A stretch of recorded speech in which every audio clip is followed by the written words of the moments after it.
On this rainy day, welcome to Wellness Wednesdays, Parenting and Mental Health series. I'm Dr. Amanda Court, and I'm going to spend a little time with you today, short, because I am going to go celebrate my daughter and her artwork tonight. So we're going to keep this short. Something that's come up a bunch lately, and I wanted to make sure I covered it, was how to handle when you think your child is in crisis or maybe going that direction. I'll talk more about this in coming weeks. What I want to cover tonight is just something you can do when you think someone is having a panic attack. I've taught this to many people, and I wanted to share with you some ways to cope with this. So right now, I'm just gonna share my screen. Is my child in crisis? Some things that we're gonna talk about tonight is just the facts, how to recognize whether someone's in crisis, and how to help. So something I want to share with you tonight, which should be pretty quick, is and I'm going to stop sharing. We're going to do something if you think someone's having a panic attack, okay, and they will let you know, they will tell you their chest feels tight, their head hurts, they feel like they're having a heart attack often, okay? That happens. These little guys, these little lifesavers can be truly lifesavers. I now know why they're called this. I'm going to walk you through a demonstration of what to do with this when someone's in crisis, specifically when they have swirling thoughts they can't get out of their own head. I'm going to walk you through something that you can do. So first you practice with this with the person when they're not in crisis. So for someone who has panic attacks or has severe anxiety, things like that on the regular, you can learn this in advance, and then this becomes a tool to use. So all you're going to do is get some lifesavers. What I love about these is you can buy giant 2-pound bags, and they're very cheap. You can get them at Sam's Club or the local drugstore or grocery store. You can find them just about anywhere, and they're not very expensive. Also, no matter where you are, popping one of these in your mouth isn't going to look abnormal or strange, so it won't call someone out for something's wrong, especially when someone doesn't want to bring attention to themselves. So you're going to walk through using your 5 senses with this. So I'm going to do this live. So I apologize for my garbled voice in a little bit when I go through this. So first, if you just get a lifesaver, so I'll give everyone a second to get your own lifesaver. Once you have it, pause, come back, do this. And you're going to get a lifesaver. The first thing you're going to do, you're going to close your eyes. When you close your eyes, I just want you to crinkle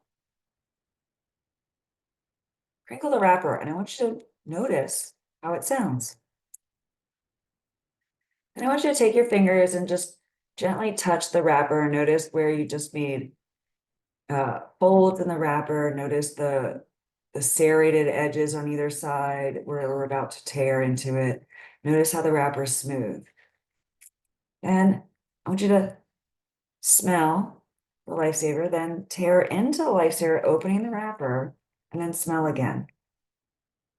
Notice how much stronger the smell is once the wrapper is removed. Take that deep breath in, slowly blow out. Now you're going to put the lifesaver in your mouth. Okay, once the lifesaver's in your mouth, I want you to notice how the lifesaver feels in your mouth. I want you to notice the ridges of the lifesaver.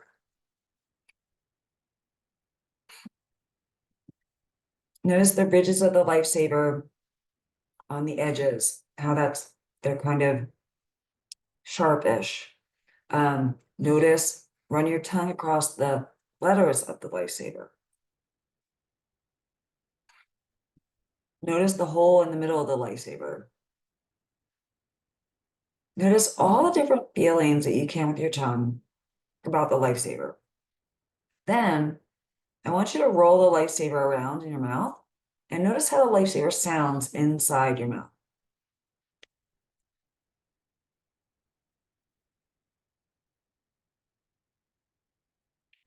Notice the sound of the lifesaver hitting your teeth. Notice the sound of you swallowing. Notice all the sounds that kind of come up while you have the lifesaver in your mouth.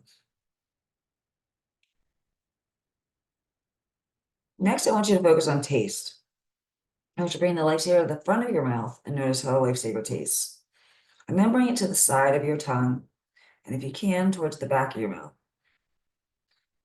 And notice how the lifesaver changes taste by moving it around.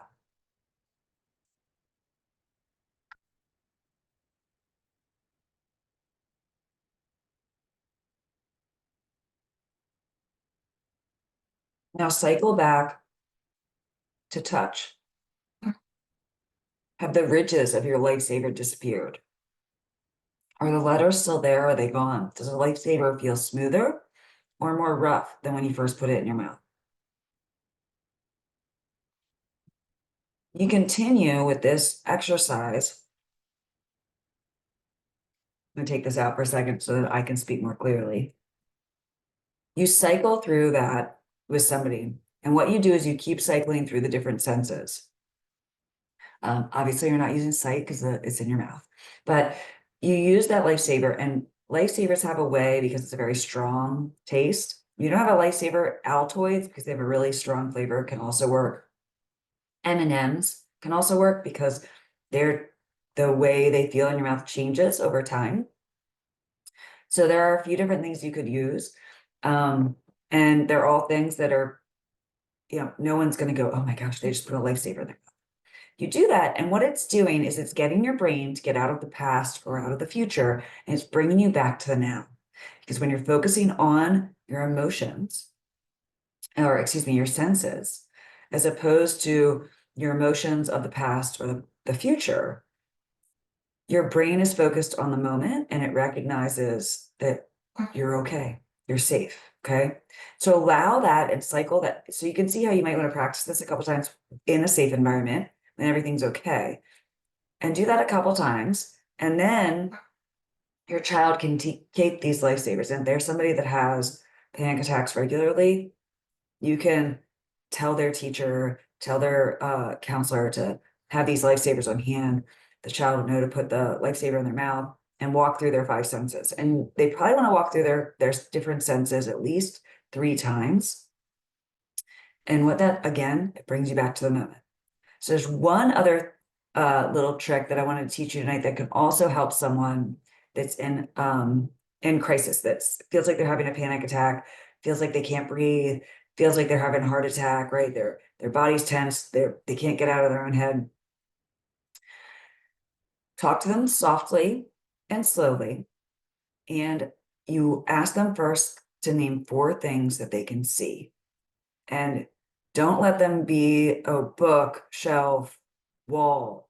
Make them be specific. So if I'm looking around my background behind me, I see a wooden paddle. I see a globe. I see a multicolored blanket. So you can see how I'm being a little bit more specific. Okay, so you have them walk through that. They name 4 things they can see. Then you ask them to identify 3 things that they can hear. Okay, so I hear my noise canceling machine outside my door. I hear the rain falling outside. I hear Bentley, the dog, snoring behind me. Okay, then 2 things they can feel. They can feel either something that is temperature or tactile. So I can feel the cool breeze of my heating and air conditioning unit coming up from the vent. I feel the bumpiness of my leggings on my legs. I could feel the smoothness of my desk, right? So name a few things that I can feel. Then you're going to move down. So you've done 4 things you can see, 3 things that you can hear, 2 things that you can feel, and then 1 thing you can smell. Smell is usually harder, so that's why we have less of them, but give people a second to identify it. but they really focus on it, they'll be able to smell something.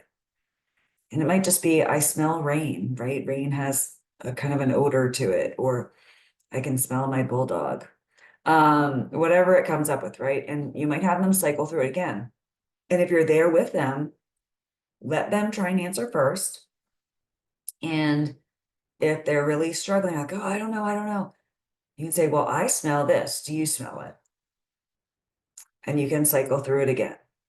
Again, this is using your senses to bring you back to the moment so that it's getting those cycling thoughts, those those automatic negative thoughts, those memories, whatever is going on that's bringing that person into a crisis moment.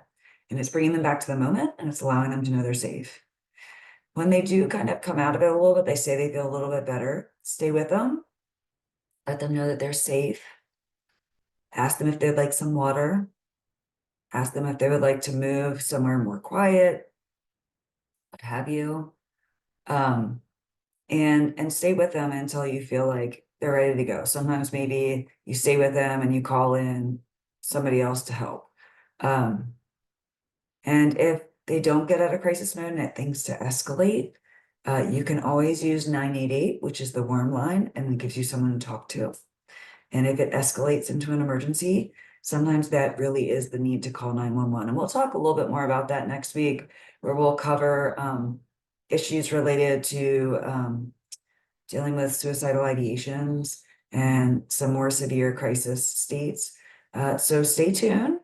Thanks for learning those quick little techniques with me, and I hope you have a good week. And just one other thing, that little lifesaver technique, or the senses, the 4-3-2-1, that can even be used even when you're just feeling nervous. So maybe you're getting ready to give a talk, or your child has to give a presentation at school.